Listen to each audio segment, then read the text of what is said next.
स्वागत है आपका JJN न्यूज़ की एक और ख़ास ग्राउंड रिपोर्ट में और आपके साथ मैं हूं गणेश। इस वक्त JJN टीम की मौजूदगी हल्द्वानी के आवास विकास क्षेत्र में है।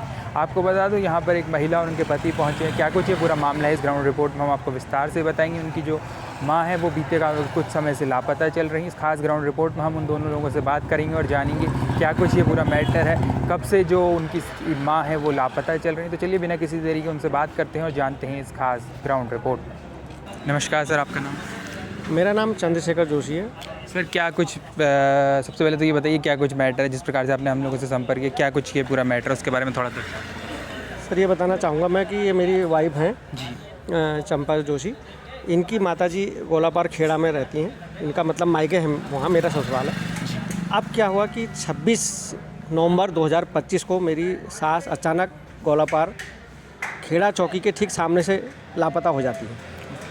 वो अस्पताल आती हैं, केले वाले से केले लेती हैं, सब्जी लेती हैं। उसके बाद वो वहाँ से 12 साढ़े 12 के आसपास लोगों ने वहाँ देखा, फल वाले का कहना है। उसके बाद वो वहाँ से लापता हो जाती है। कहाँ गई किसी को आज तक पता नहीं। वो अकेले थी, कोई साथ में था उनके उस दौरान? उनके साथ कोई नहीं था, वो हमेशा अकेले ही आती थी अकेले। अपनी दवाई लेने को। अब दरअसल बात यह है कि रिपोर्ट हमारी 27 तारीख को थाने में प्राथमिकता रिपोर्ट दी गई। हाँ, उसके 4 दिन बाद उन्होंने वो दर्ज कर ली गई। अब उस समय को भी 2 महीने होने वाले 26 जनवरी को। अब मैं ये पूछना चाहता हूँ कि पुलिस या सवाल तो ये उठ रहा है पुलिस वालों पे कि इस 2 महीने के अंदर उन्होंने कोई संतुष्ट जवाब नहीं दिया।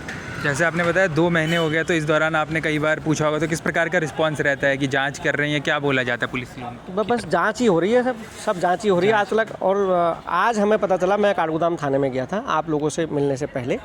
मैं काठगोदाम थाने में गया तो मेरी वाइफ ने उनसे पूछा, तो उन्होंने ये बताया कि आपकी जो माताजी की केस आई हो हैं वो कुमकुम कोई दानी है और वो बीमार चल रही हैं कुछ समय से, वो इसीलिए जांच में आगे नहीं बढ़ पा रही हैं।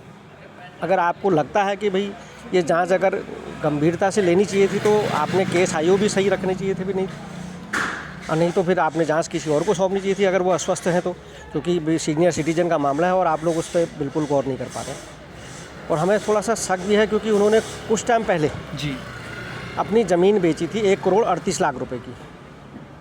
मैं आपको वीडियो दूंगा, बिल्कुल फुटेज दूंगा कि जिस दिन वो लापता हुई वो घर से बिल्कुल स्वस्थ हालत में जा रही थी। और मेरे ससुराल वालों ने उसमें जो उसकी जो रिपोर्ट लिखी हुई है उसमें उनको मानसिक रूप से अस्वस्थ बताया है, ताकि वो बिल्कुल स्वस्थ हैं। जो आदमी अपनी ज़मीन बेचेगा या कहीं आएगा जाएगा तो स्वस्थ हालत में जा रहा था। अपनी ज़मीन उन्होंने 1 करोड़ 38 लाख रुपए की अगर बेची है तो इसका मतलब फिर वो या तो उसमें कोई घपला है, वे अस्वस्थ है ना वो मानसिक रूप से, तो हो सकता है उसमें और लोग भी शामिल हो जो उनसे बिकवाई गई हो। अगर मैं जानना चाहूँ आप लोग कहाँ पे रहते हैं और कब आपको जानकारी हुई कि ऐसे ऐसे इनकी वाइफ भी मौजूद है जिनकी वो मदर है? आपको कब पता लगा कि ऐसे ऐसा हो गया, आपकी मदर मिसिंग है, कब आपको पता लगा? दूसरे दिन पता चला, वो भी 3:30 बजे फेसबुक के जरिए हमें पता चलता है। हमारे भाई बहनों ने उस समय तक हमें कोई जानकारी नहीं दी थी, नहीं कोई फ़ोन नहीं कर रखा था। फेसबुक में मेरे भतीजे ने डाल रखी थी वीडियो माँ की, तब मेरे बेटे ने देखी, तब हमें पता चला। अच्छा, क्या वीडियो डालते? मिसिंग है करके ऐसा कुछ वीडियो करके? हाँ, मिसिंग की वीडियो डाली, मेरी माता की फ़ोटो थी, तब हमने पहचाना।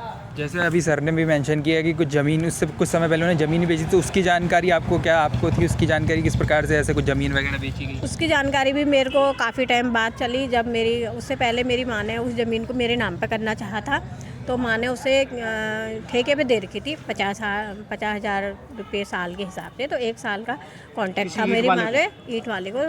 तो मम्मी ने कहा कि 1 साल पूरा होने पर उसके बाद वो ज़मीन मैं तुम्हें दे दूँगी। बाकी ज़मीन इन्होंने अपने अपने हिस्से की बेच चुकी है। पता नहीं क्या हुआ, कैसे हुआ, मैं नहीं जानती हूँ। इन्होंने फर्जी तरीके से बेच दी गई है उस ज़मीन को देने के मतलब, उस ज़मीन को जो हमारी सास ने दी है तो उस ज़मीन को देने की एक रिकॉर्डिंग भी हमारे पास है। मतलब लिखित तो है, स्टाम्प पे लिखित है। स्टाम्प के बाद अलग से एक रिकॉर्डिंग भी बनी हुई है उनके साथ कि मैं अपनी बिटिया को वो ज़मीन दे रही हूँ। उसमें वो बहुएं भी मौजूद हैं जिन्होंने, हो सकता है, मेरे मानना यह है कि षड्यंत्र में उसको बेचवाई गई है। जैसे आपने मेंशन किया कि जो FIR दर्ज कराई गई है उन लोगों की तरफ से, तो उसमें ये बताया गया कि कहीं ना कहीं वो मानसिक रूप से अस्वस्थ थी। हाँ। तो उसके बाद जब आप लोगों की बात हुई है तो आप लोगों ने ये जो जिस प्रकार से आपने भी बताया कि ज़मीन वगैरह का भी मैटर है, तो ये चीज़ें आप पुलिस के संज्ञान में है, ये आप लोगों ने बताई, ये चीज़ें आई? बताया हमने। जिस समय 4 दिन बाद वो जांच के लिए आए थे, मैं और मेरा बड़ा बेटा वहाँ मौजूद था। हमने इस प्रकार की बात वहाँ अपने ससुराल पक्ष में रखी पुलिस वालों के सामने, तो उन्होंने हमारे साथ झगड़ा करा। मेरे ससुराल वालों पक्षों ने उन्होंने मेरे साथ झगड़ा करा कि हमारे घर मत आइए, आप लोग मिसगाइड कर रहे हो कर। तो मुझे तो न्याय चाहिए और मैं अपनी सासू के लिए न्याय मांगने आया हूँ।